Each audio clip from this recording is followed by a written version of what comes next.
औज़ु बिल्लाहि मिनश शैतानिर रजीम बिस्मिल्लाहिर रहमानिर रहीम। आप देख रहे हैं क्लिक्स टीवी और मैं हूं मिसबाहुद्दीन शेख। 1978 में जब APMSU की बुनियाद रखी गई, उसकी जो वजह थी वो वजह थी तालीमी इदारों में उर्दू बोलने वाले महाजिर कौम जो अपने साथ पाकिस्तान बनाकर लेकर आए थे, जिन्होंने पाकिस्तान बनाया था, उनके साथ ज़्यादती। उस ज़्यादती का बीज जो 1962 में अय्यूब खान ने डाला था, वो बीज दरक तनावर कर रहा था जिसकी बुनियाद पर 64 में एक तंजीम बनी, जिस पर 73 में भुट्टो साहब ने जुल्फ़िकार अली भुट्टो ने पाबंदी लगाई। फिर 1978 में APMSU की बुनियाद रखी गई। APMSU की बुनियाद रखी गई तो ये जो 1962 से 1978 तक का टाइम था, उसमें कराची में जो रहने वाले उर्दू स्पीकिंग महाजिर कौम, जिसमें सिर्फ महाजिर नहीं, जिसमें बंगाली, बिहारी और कच्ची भी शामिल थे, मेमन भी शामिल थे, इन लोगों को तालीमी इदारों में जगह नहीं मिलती थी, एडमिशन नहीं मिलता था। एडमिशन ना मिलने की बुनियाद पर, या तो अगर किसी को एडमिशन मिल जाता था 5% 10% लोगों को, तो उनके ख़िलाफ़ जो यूनिवर्सिटियों में, कॉलेजों में जो मुहिम चलाई जाती थी, जो उनको आगे नहीं बढ़ने दिया जाता था एक लसानी बुनियाद के बरक्स, तो उसके ख़िलाफ़ एक तंजीम बनी, उस किरदार के ख़िलाफ़ एक तंजीम बनी। उसका नाम रखा गया Mohajir student all Pakistan Mohajir student organisation, APMSO। जब वो बुनियाद रखी गई तो उसके बाद फिर सिलसिला चलता रहा। तंजीम जो APMSO की तंजीम बनी, तो उस दौरान यूनिवर्सिटियों में जमीयत का होल भी था। अब जमीयत कौन सी है? जैसे आज आप देख रहे हैं कराची में कि बहुत बड़ा किरदार अदा कर रहे हैं, हर मामले में खड़े हो जाते हैं हाफिज़ नईमुर रहमान। हाफिज़ नईमुर रहमान कभी केएल टिक के वो खड़े हो रहे हैं, कभी बिजनेस कम्युनिटी के पास जाके खड़े हो रहे हैं, सिर्फ इस वजह से कि आने वाले इलेक्शन में उनको मेयरशिप मिल जाए। इसके अलावा कोई लालच नज़र नहीं आ रही। उसकी वजह ये है कि जमीयत का इनका ताल्लुक़ है जिस जमात का, उसका नाम है जमात इस्लामी। जमात इस्लामी की जो स्टूडेंट तंजीम है उसका नाम है जमीयत। तो जमीयत ने जो किरदार अदा किया कराची वालों के साथ, तो वो हकूक़ नहीं दिला सके। उसके बरक्स, उसके मुकाबले में जब 78 में APMSO बनी, जो जिन लोगों पर 1973 में जिस तंजीम पर, स्टूडेंट तंजीम पर पाबंदी लगाई गई थी, तो उन्हीं लोगों ने ज्वाइन करके वो उन लोगों को पूरा एक जॉइंट वेंचर बना, जिसमें अल्ताफ़ हुसैन जो अभी बानी MQM है, उनको अज़ीम अहमद तारिक जो मरूम, जिनको शहीद किया गया था, इमरान फारूक और दीगर लोगों के साथ मिलकर ये तंजीम बनाई गई। ये तंजीम जब APMSO की बुनियाद रखी गई, तो इसमें फिर महाजिरों को, उर्दू बोलने वालों को स्टूडेंट यूनिवर्सिटी, कॉलेजों में हकूक़ दिलवाए गए। फिर उसके बाद वो जो लसानी फसादात चल रहे थे, तो उस फसादात के हवाले से शहर में, कराची में, तो ये एक नॉर्मली सबको पता है कि किस तरह ख़वातीनों को उठा के लेके जाया जाता था। गैर शहरी लोग इधर जो बसे हुए थे, जैसे आजकल आप देख रहे हैं कि हर गैर मकामी इधर आके गुंडागर्दी कर रहा है, बदमाशी कर रहा है, इस शहर को गंदा कर रहा है। वो गैर मकामियों, ज़्यादातर गैर मुल्की, जहाँ अफ़गानी जो हमारे इस शहर में हैं, वो ये किरदार अदा कर रहे हैं कि यहाँ के मकामी लोगों के साथ तशद्दुद कर रहे हैं, जुल्म कर रहे हैं। तो यही उस टाइम होता था 78 के बाद। 78 तक जो स्टूडेंट तंजीम जब एक्टिव हो गई, उसके बाद फिर APMSO के बाद जब एक सिलसिला 81-82 में हुआ, तो उसके बाद फिर MQM की बुनियाद रखी गई, महाजिर कौमी मूवमेंट। वो जो सियासी पार्टी बनाई गई, उनके जो चेयरमैन थे अज़ीम अहमद तारिक साहब मरहूम, और अभी जो बानी MQM है अल्ताफ़ हुसैन साहब, वो कायद बने। स्टूडेंट तंजीम से लेकर MQM का सफ़र, ये मैंने आपको बताया, 1962 से लेकर 1962 से लेकर 64, और 64 से लेकर आज 1978 तक की मैंने आपको बुनियाद बताई कि APMSO की बुनियाद किस वजह से रखी गई। और उसके बाद फिर महाजिर कौमी मूवमेंट यानी कि MQM की बुनियाद आफाक अहमद साहब भी उस टाइम शामिल थे अल्ताफ़ हुसैन साहब के साथ, जिन्होंने कैसे रखी गई। ये सिलसिला मैं थोड़ा थोड़ा आपको बताऊँगा रोज़ के टॉपिक के साथ। चलें अब आज के टॉपिक का आगाज़ करते हैं। आगाज़ मैं यहाँ से करूँगा कि जैसी करनी वैसी बढ़नी। जब इंसान किसी के साथ अच्छा करता है ना, तो उसको अल्लाह ताला से इस बात का यकीन होता है कि उसको अच्छा ही मिलेगा। लेकिन जब वो किसी के साथ गलत करता है तो बोलता है मुझे तो गलत सिला नहीं मिलेगा। लेकिन ये हकीकत है, जब इंसान जैसा करता है वैसा भरता है। आप किसी के साथ अच्छा करोगे तो अच्छा मिलेगा, आप किसी के साथ गलत करोगे तो गलत ही मिलेगा। तो ये आजकल जो मुकाबला चल रहा है गद्दारी के सर्टिफिकेट देने का, पहले दूसरे लोग सर्टिफिकेट देते थे, आजकल सियासी लोग एक दूसरे को गद्दारी के सर्टिफिकेट दे रहे हैं। अब देखना ये है कि आगे जाके कौन गद्दार साबित होता है और किसकी हुकूमत बनती है, ये तो अभी आने वाला वो बताएगा। अभी मुकाबला है कौन है गद्दार। अब कौन है गद्दार ये साबित वही होगा, तब होगा जब इसका सिलसिला ख़त्म होगा।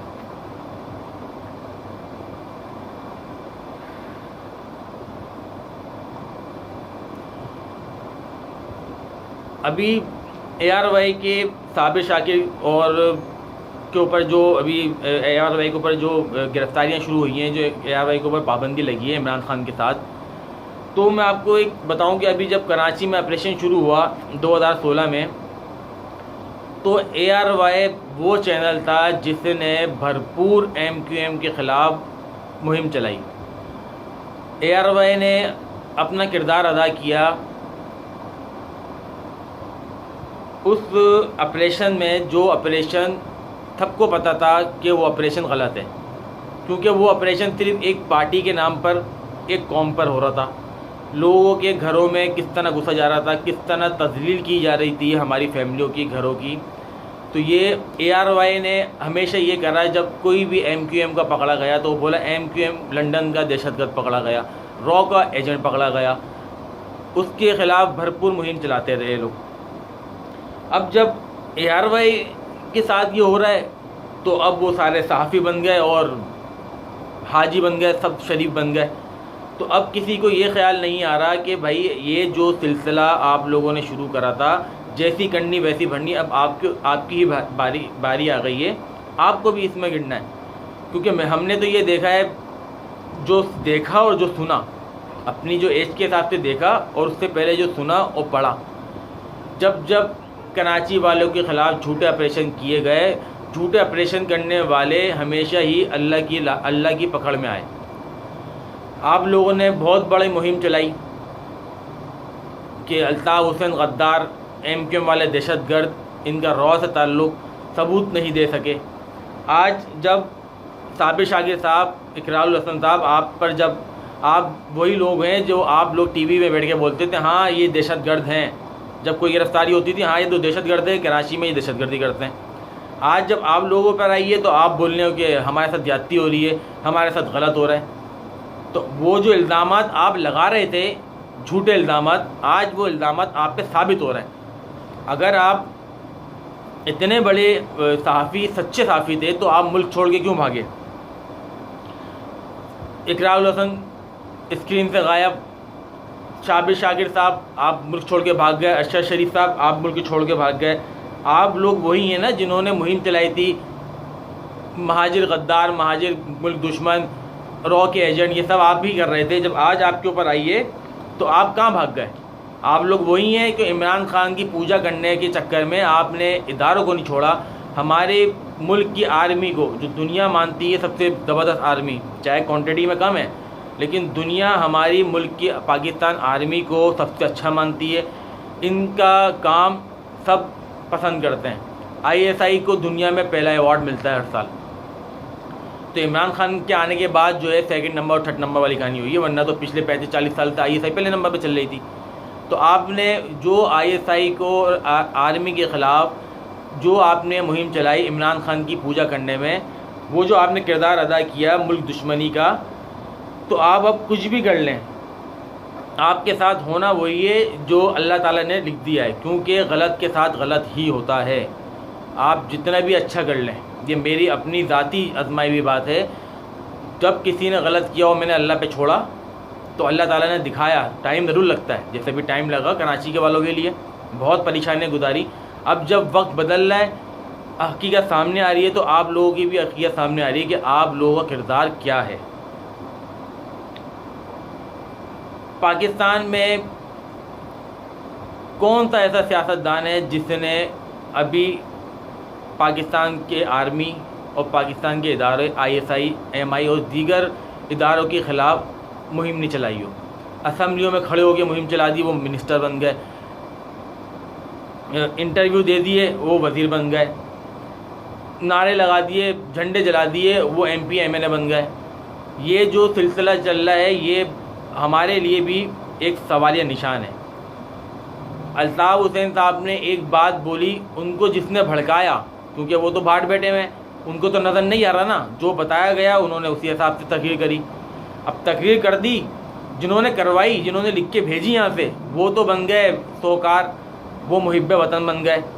और गद्दार किसको कर दिया? अल्ताफ़ हुसैन को। और जो अल्ताफ़ हुसैन के सपोर्टर थे, उनको आपने रॉका एजेंट बोल के और इंडियन एजेंट बोल के और गद्दार बोल के आपने सर्टिफिकेट बांटे। पूरी सोशल मीडिया पे और इलेक्ट्रॉनिक मीडिया, प्रिंट मीडिया पे एक भरपूर मुहिम चलाई गई।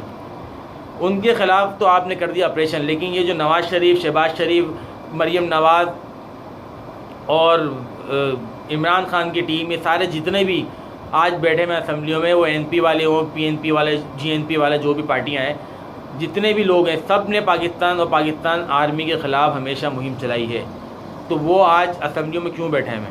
ये आर्मी और हमारे पाकिस्तानी इदारों को सोचना चाहिए कि एक बंदा, एक शख्स सिर्फ अपनी तकरीर में गलत अल्फाज इस्तेमाल करता है तो 50 मरतबा माफ़ी मांगता है, 100 मरतबा ख़त लिख देता है। ये 100 मरतबा माफ़ी मांगता है और 10 मरतबा ख़त लिख देता है, माफ़ी के एक्सेप्ट नहीं होते। लेकिन यहाँ जो हमारे इदारों के ख़िलाफ़ हमारे मुल्क के झंडे जलाए जा रहे हैं, तो उनके ख़िलाफ़ क्यों एक्शन नहीं होता? ये सवाल मेरा नहीं है, मेरे पूरे शहर कराची का है। क्योंकि हमेशा कराची वालों के साथ ज्यादती हुई है, सिर्फ इस बुनियाद पे कि ये पाकिस्तान क्यों बनाया। जो पाकिस्तान जिन्होंने बनाया, जो पाकिस्तान अपने साथ लेके आए, इनको सिर्फ और सिर्फ टैक्स देने और रिश्वत देने के लिए रखा हुआ है। रोड पे खड़ा हुआ सार्जेंट भी रिश्वत ले रहा है, डिपार्टमेंट में बैठा हुआ ऑफिसर भी रिश्वत ले रहा है। कोई भी ऐसा नहीं है जो कराची वालों से रिश्वत ना ले रहा हो। टैक्स ज़रूर लेते हैं, वो ज़बरदस्ती लेते हैं, हर लिहाज से लेते हैं, चाहे वो बिल के बुनियाद पे लें या पानी की बुनियाद पे या गैस की बुनियाद पे।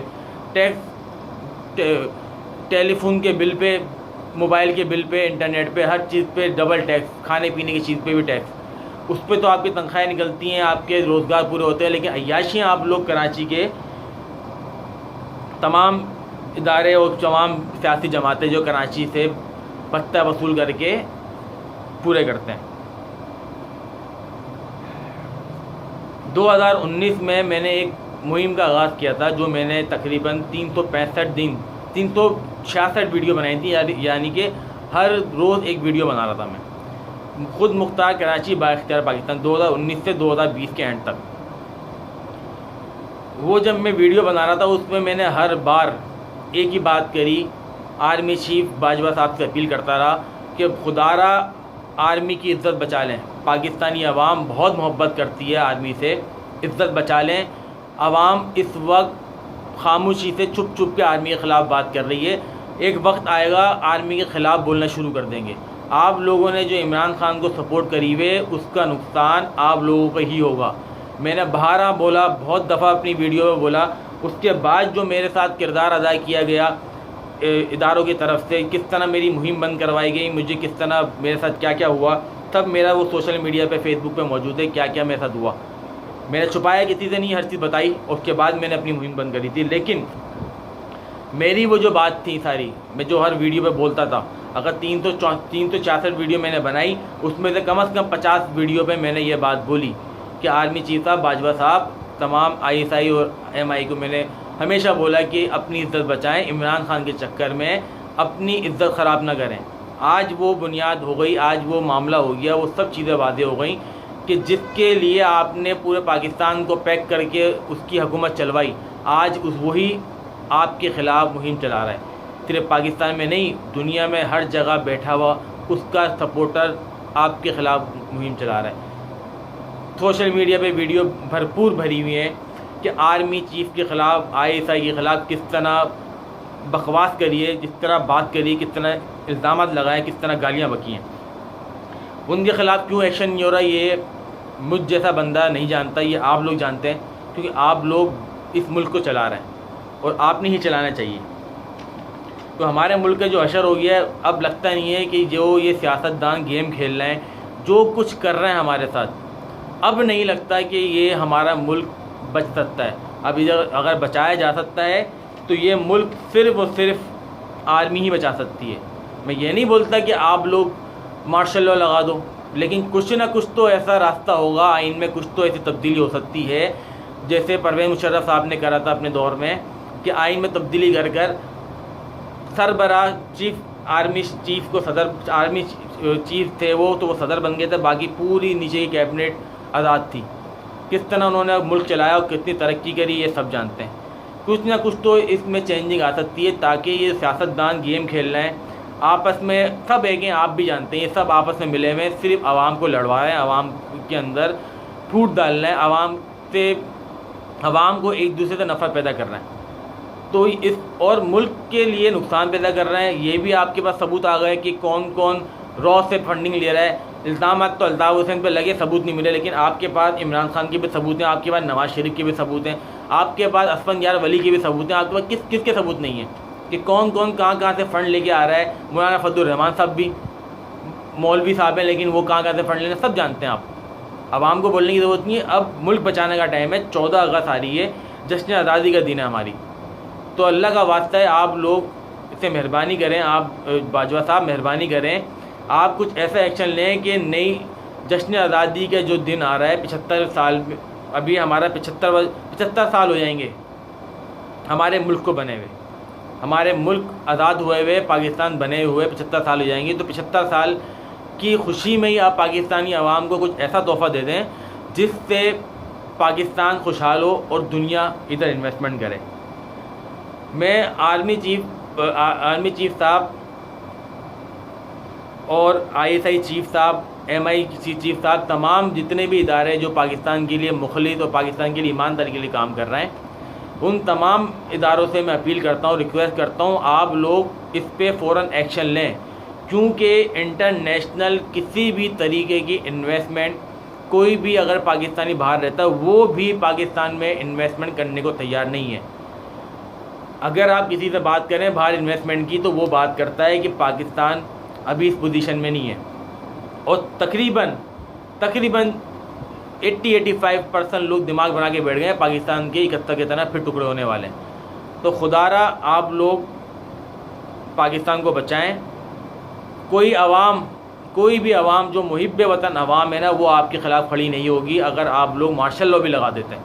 अगर मार्शल लॉ नहीं लगाने चाहते आप लोग, तो कम से कम इस तरह का कोई आइन में तब्दीली लाएं कि आप संभालें, आर्मी संभालें, क्योंकि हमारे मुल्क में जब भी आर्मी की हुकूमत आई है पाकिस्तान ने तरक्की की है, ये सब जानते हैं। इसके मिसालें जो मैंने अपने होशोआबाद में देखा वो थे जनरल परवेज़ मुशर्रफ साहब। उनका जो 8 साल का जो दौर हुकूमत गुजरा, उन्होंने जो पाकिस्तान की नीचे से लेकर ऊपर तबके तक बुनियाद रखी सियासी, यूसी से लेकर सदर तक जितने भी कैबिनेट चल रहा था, एक चेन ऑफ कमांड चल रही थी, किस तरह अकाउंटेबिलिटी चल रही थी, किस तरह सब लेवल में लेके चल रहे थे। जितना भी काम जिस तरह परवेज़ मुशर्रफ साहब ने करा है, चाहे गलतियां सबसे होती हैं, इंसान है, गलती हुई होगी, मैं ये नहीं बोलता कि उन्होंने गलती नहीं करी, इंसान तो है गलती का पुतला, क्योंकि इंसान में हुजूर सल्लल्लाहु अलैहि वसल्लम हमारे नबी के अलावा कोई भी ऐसा नहीं है जो 100% हो। सहाबा इकराम हो सकते हैं 100%, हमारे नबी के बाद औलाद हो सकती हैं, या हमारे नबी के बाद 100% हो सकते हैं सहाबा इकराम। कोई भी आम इंसान 100% नहीं हो सकता। तो अगर परवेज़ मुशर्रफ साहब से कोई गलती हुई है तो हुई होगी, लेकिन उन्होंने जो पाकिस्तान के लिए मफाद के लिए, पाकिस्तान की अच्छाई के लिए काम करा था, जितनी तरक्की पाकिस्तान के दौर उन परवेज़ मुशर्रफ के दौर में हुई इस मुल्क में, ये तरक्की वापस भी हो सकती है।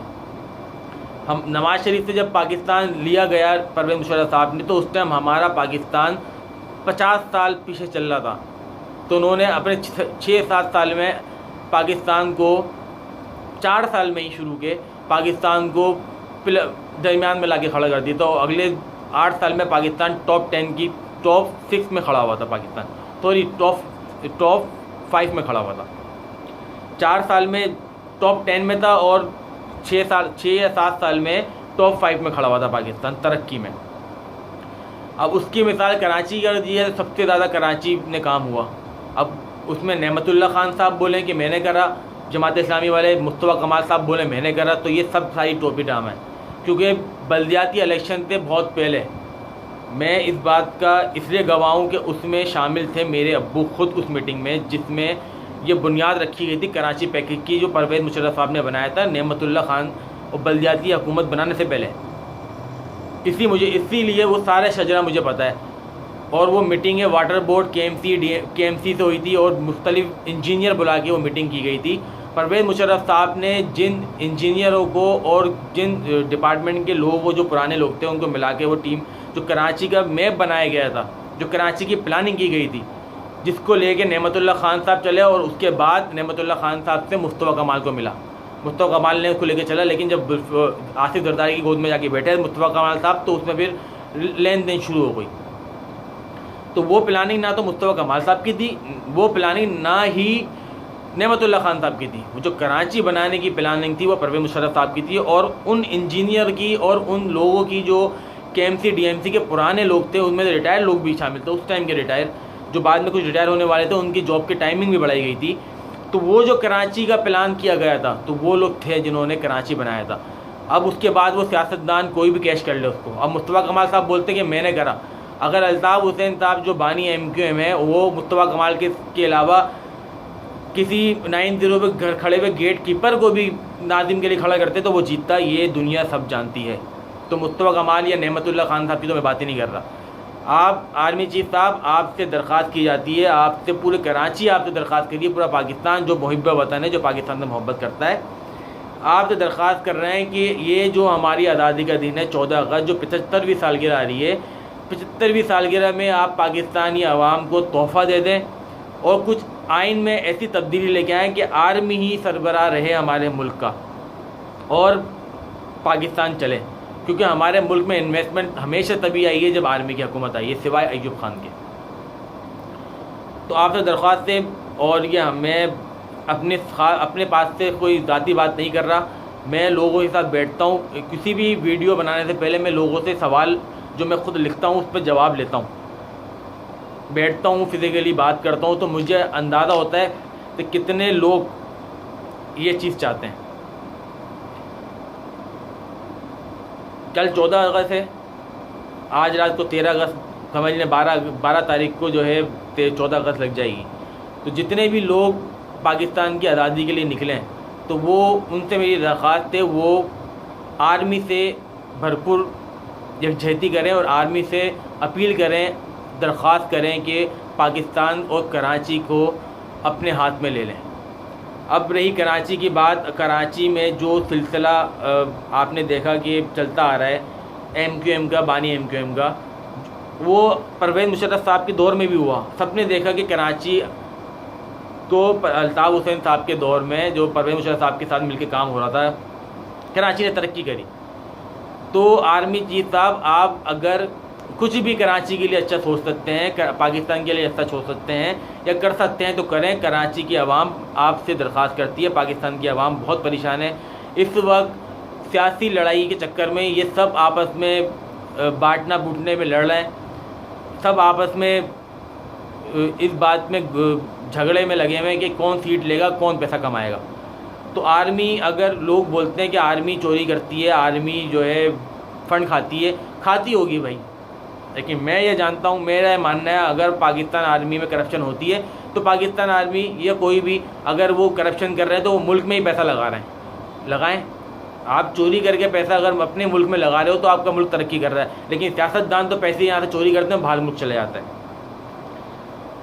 जाते जाते फिर मैं आर्मी चीफ साहब और तमाम इदारों से मैं अपील करूँगा कि पाकिस्तान की 75वीं सालगिरह के मौके पर आप लोग कोई ऐसा इक़दाम उठाएँ जिसमें कराची, पाकिस्तान और ख़ास कर कराची के सारे मामला सेट हो जाएं। कराची चलेगा तो पाकिस्तान चलेगा। अल्लाह ताला हमारे मुल्क की हिफाजत करे, अल्लाह ताला उन सब को तबाह बर्बाद करे जो हमारे पाकिस्तान के दुश्मन हैं, जो शख्सियत पसंदी हुए मुल्क के दुश्मन बने हुए हैं, जो पाकिस्तान को नुकसान पहुँचा रहे हैं, जो पाकिस्तान के झंडे जला रहे हैं, जो पासपोर्ट जला रहे हैं। अल्लाह ताला हम सब की हिफाजत करे और उन सब को बर्बाद करे जो पाकिस्तान के दुश्मन हैं। पाकिस्तान पाइंदाबाद। अल्लाह हाफ़िज़।